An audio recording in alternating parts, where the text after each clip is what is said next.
Genesis, ika-22 kabanata, sinubok ng alahayam si Abraham.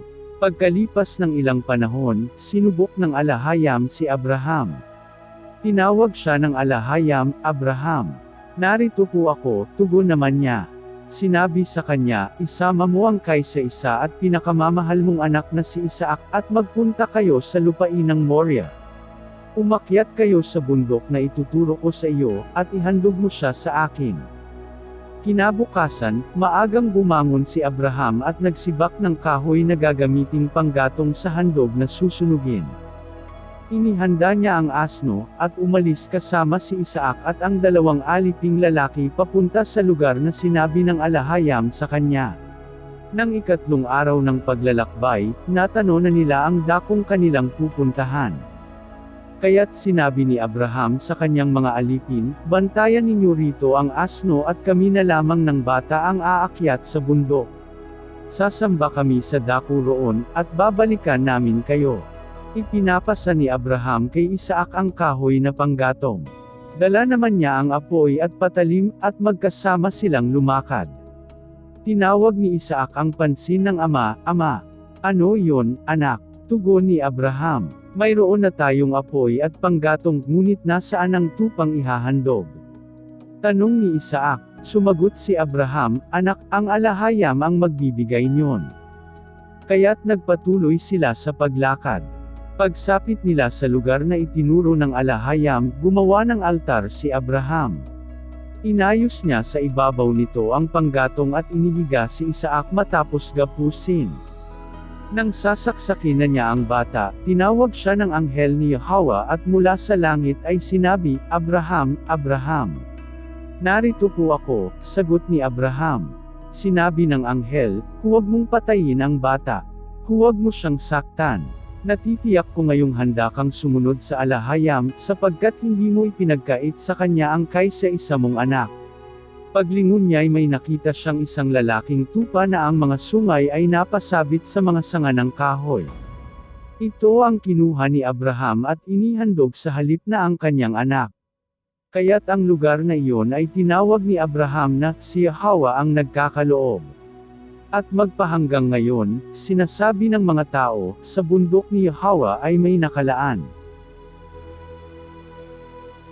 Genesis, ika-23 kabanata. Namatay si Sarah at bumili si Abraham ng libingan. Nabuhay si Sarah ng 127 taon. Namatay siya sa lungsod ng Arba na tinatawag ding Hebron sa lupain ng Kanaan. Ito'y labis na ikinalungkot ni Abraham. Sandaling iniwan ni Abraham ang bangkay at nakipag-usap sa mga Heteo. Pakiusap niya, ako'y isang dayuhan at nakikitira lamang sa inyong lupain. Kung maaari, pagbilhan ninyo ako ng lupang mapaglilibingan sa aking asawa. Sumagot ang mga Heteo, kinikilala ka naming isang dakilang pinuno, pumili ka na ng lugar na gusto mo para paglibingan sa iyong asawa. Ikalulugod namin na ibigay sa inyo ang bahagi ng inyong mapipili. Bilang pasasalamat, yumuko si Abraham sa harapan ng mga tao at sinabi niya, kung talagang hindi kayo tutol na dito ko ilibing ang aking asawa, tulungan ninyo akong makiusap kay Ephron na anak ni Zohar. Nais kong saksihan ninyo ang pagbili ko sa yungib na nasa tabi ng kanyang lupain sa Makpela, upang ito'y gawing libingan. Babayaran ko siya sa hustong halaga. Nagkataong si Ephron ay kasama ng nagkakatipong mga Heteo sa may pintuan ng lungsod. Kaya, sinabi niya kay Abraham na naririnig ng lahat. Hindi lamang ang yungib, kundi pati ang lupang kinalalagyan nito ay ibinibigay ko na rin sa inyo upang paglibingan sa inyong asawa. Saksi ko ang lahat ng naririto. Muling yumuko si Abraham sa harapan ng mga naruroon, at sinabi niya kay Ephron na naririnig ng lahat, kung maaari ipakinggan mo ako. Bibilhin ko ang buong lupain. Tanggapin mo ang tamang kabayaran upang mailibing ko roon ang aking asawa. Sumagot si Ephron kay Abraham, 400 pirasong pilak po ang halaga ng lupa. Huwag na nating pag-usapan, basta't paglibingan na ninyo. Nagkasundo sila. Sa harapan ng mga tao'y tumimbang si Abraham ng halagang 400 perasong pilak, ayon sa halaga ng salaping umiiral noon sa pamilihan. Kaya't ang lupang iyon ni Ephron sa Macpelah sa silangan ng Mamre, pati na ang yungib at mga punong kahoy sa paligid nito ay naging pag-aari ni Abraham. Sinaksihan nito ng mga Hiteyong dumalo sa pagpupulong na iyon sa may pintuan ng lungsod. At inilibing nga ni Abraham si Sarah sa yungib na iyon sa Macpelah, silangan ng Mamre, sa lupain ng Kanaan. Ito'y tinatawag ngayong Hebron. Ang lupa ngang iyon at ang yungib na dating pag-aari ng mga Heteo ay binili ni Abraham upang gawin niyang libingan. Genesis, ika-24 na kabanata. Nag-asawa si Isaac. Matandang-matanda na noon si Abraham, at pinagpapalang mabuti ng alahayam. Sinabi niya sa pinakamatanda niyang alipin na kanyang katiwala, ilagay mo ang iyong kamay sa pagitan ng aking mga hita at manumpa ka. Sumumpa ka sa akin sa pangalan ni Yahweh, ang alahayam ng langit at ng lupa, na hindi ka rito sa Kanaan pipili ng mapapangasawa ng aking anak na si Isaac. Pumunta ka sa bayan kong tinubuan, at pumili ka sa aking mga kamag-anak doon ng mapapangasawa niya. Kung ayaw pong sumama ng mapipili ko, maaari po bang si Isaac na ang papuntahin doon? Tanong ng alipin. Aba, hindi. Huwag mong papupuntahin doon si Isaac, tugon ni Abraham.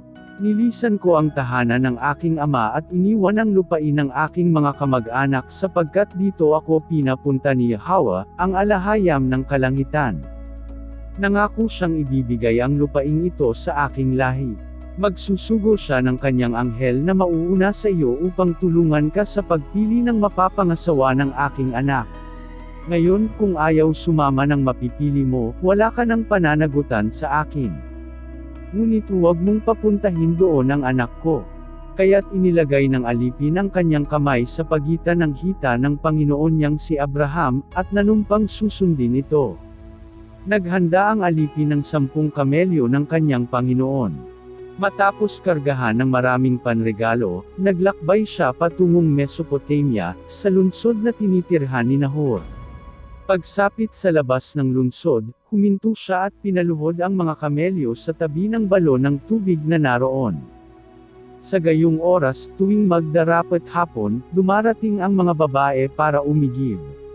Siya'y nanalangin ng ganito, Yahweh, alahayam ng Panginoon kong si Abraham, maging matagumpay nawa ang aking lakad, tuparin po ninyo ang inyong pangako sa aking Panginoong si Abraham. Tatayo po ako rito sa tabi ng balon at hihintayin ang pagdating ng mga babae buhat sa lungsod para umigib. Ako po'y makikiinom sa isa sa kanila. Kapag sinabi niyang, uminom ka, at paiinumin ko rin ang iyong mga kamelyo, iyon na sana ang babaeng inihanda ninyo para sa inyong aliping si Isaac. Sa gayon malalaman kung tinupad na ninyo ang inyong pangako sa aking Panginoon. Hindi pa natatapos ang kanyang panalangin, dumating si Rebecca na may pasanabanga ng tubig. Siya ay anak ni Bethuel at apo ni Milka na asawa ni Nahor na kapatid ni Abraham. Siya'y dalaga pa at napakaganda. Lumusong siya sa kinaroroonan ng balon, pinuno ang kanyang banga, at umahon. Sumalubong agad ang alipin at sinabi, maaari bang makiinom? Aba, opo, sagot ng babae. At inalalayan niya ang banga habang umiinom ang alipin. Nang ito'y makainom na ay sinabi pa ng dalaga, paiinumin ko na rin po ang inyong mga kamelyo hanggang gusto nila. Isinalin niya sa painuman ang laman ng banga at pabalik-balik siyang sumalok hanggang sa mapainom ang lahat ng kamelyo. Tahimik na pinagmasdan ng alipin ang dalaga at iniisip kung iyon na kaya ang sagot ng alahayam sa kanyang panalangin. Matapos makainom ang mga kamelyo, inilabas ng alipin ang dala niyang mamahaling singsing at 20 pulseras na pawang lantay na ginto, at ibinigay sa dalaga. Pagkatapos, ito'y tinanong niya, sino ba ang iyong mga magulang? Maaari ba kaming makituloy sa inyo ngayong gabi? Sumagot ang babae, ako po'y anak ni Bethuel na anak ni Nahor at Milka, maluwag po sa amin at maraming pagkain para sa inyong mga hayop. Pagkarinig niyon, lumuhod ang alipin at sumamba sa alahayam, purihin si Yahweh, ang alahayam ng Panginoon kung si Abraham. Hindi siya sumira sa kanyang pangako. Pinatnubayan niya ako sa pagpunta sa bahay ng mga kamag-anak ng aking Panginoon. Nagmamadaling umuwi ang dalaga at isinalaysay ang buong pangyayari sa tahanan ng kanyang ina. Si Rebecca ay may kapatid na lalaki na ang pangalan ay Laban. Patakbo siyang pumunta sa balong kinaroroonan ng lalaki nang marinig niya ang salaysay ng kanyang kapatid, at makita ang singsing at ang mga pulseras na suot nito. Nakita nga niya ang tao sa tabi ng balon, pati ang kanyang mga kamelyo. Sinabi ni Laban, "Bakit nandyan po kayo sa labas? Tayo na po sa amin, lalaking pinagpala ng alahayam. Nakahanda na po ang pagpapahingahan ninyo at ang sisilungan ng inyong mga kamelyo." Sumama nga ang alipin. Pagdating sa bahay, ibinaba ni Laban ang karga ng mga kamelyo at pinakain ang mga hayop. Ang alipin na may binigyan niya ng tubig upang maghugas ng paa pati ang mga kasama nito. Binigyan siya ng pagkain, ngunit sinabi ng alipin, "Sasabihin ko muna ang aking pakay bago ako kumain." "Sige, sabihin ninyo," sabi ni Laban. Ganito ang salaysay niya, "Ako po'y alipin ni Abraham. Pinagpala ni Yahweh ang aking Panginoon. Pinarami ang kanyang mga kawan ng tupa, kambing at baka. Pinagkalooban rin siya ng maraming pilak at ginto, mga aliping babae at lalaki, mga kamelyo at asno. Ang asawa niyang si Sarah ay nagkaanak pa kahit siya'y matanda na. Ang anak na ito ang tanging tagapagmana ng kanilang kayamanan. Ako po'y pinanumpa ng Panginoon kung si Abraham na hindi ako kukuha sa Kanaan ng mapapangasawa ng anak niyang ito. Dito po niya ako pinapunta sa mga kamag-anak ng kanyang mga magulang upang ihanap ng mapapangasawa ang kanyang anak. Tinanong ko po siya ng ganito, kung ang babaeng mapili ko ay hindi sumama sa akin, ano po naman ang aking gagawin? Ang sagot po niya'y sasamahan ako ng anghel ng alahayam upang magtagumpay sa aking lakad. Dito raw sa angkan ng kanyang ama ako kumuha ng mapapangasawa ng kanyang anak. Iyan po ang utos sa akin. Ang sabi pa niya sa akin, kung sundin mo ito, natupad mo na ang iyong tungkulin. Kung tanggihan ka naman ng aking mga kamag-anak, wala ka ng pananagutan sa akin. Pagdating ko po sa may balon kanina, ako'y nanalangin ng ganito, "O Yahweh, alahayam ng Panginoon kung si Abraham, panagumpuyin mo ang aking gagawin. Tatayo po ako sa may tabi ng balong ito at kapag may dumating na dalaga upang umigib, ako'y makikiinom.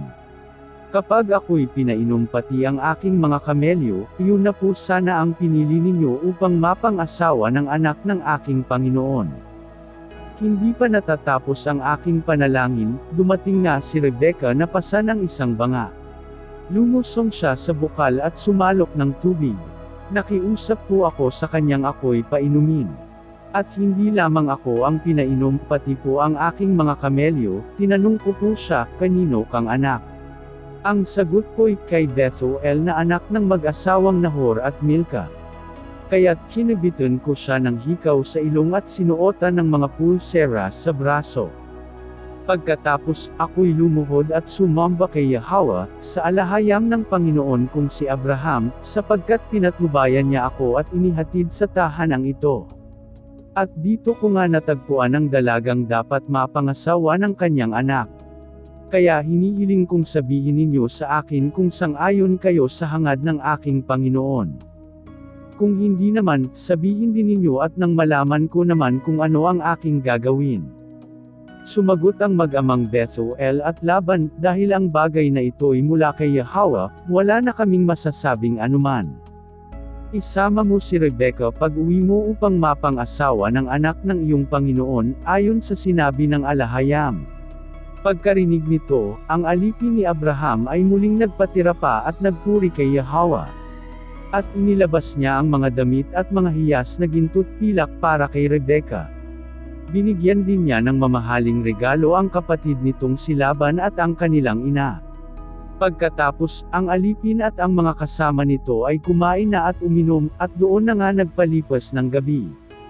Kinabukas ay nagpaalam na siya, ngunit hiniling ng ina at ng kapatid ni Rebecca na magpalipas muna ng 1 linggo o 10 araw bago umalis. Ngunit sinabi ng alipin, sapagkat pinagtagumpay ako ng alahayam sa aking lakad, pahintulutan na po ninyo akong magbalik sa aking Panginoon. Kung gayon, sabi nila, tawagin natin si Rebecca at tanungin kung ano ang kanyang pasya. Sasama ka na ba sa taong ito? Tanong nila. Opo, tugon niya. Kaya si Rebecca at ang kanyang yaya ay pinahintulutan nilang sumama sa alipin ni Abraham at sa mga kasama nito, matapos basbasan ng ganito. Ikaw nawa, O Rebecca, ay maging ina ng marami. At sa lungsod ng kaaway, ang iyong lahi ang magwagi.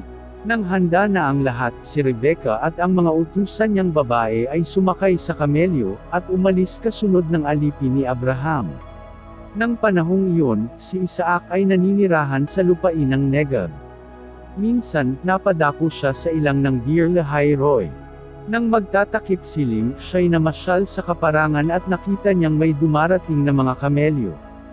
Natanong ni Rebecca si Isaac kaya't bumaba siya sa sinasakyang kamelyo, lumapit sa aliping sumundo sa kanya at nagtanong, sino ang lalaking iyan na papalapit sa atin?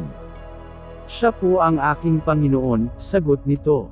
Kumuha ng belo si Rebecca at tinakpan ang kanyang mukha.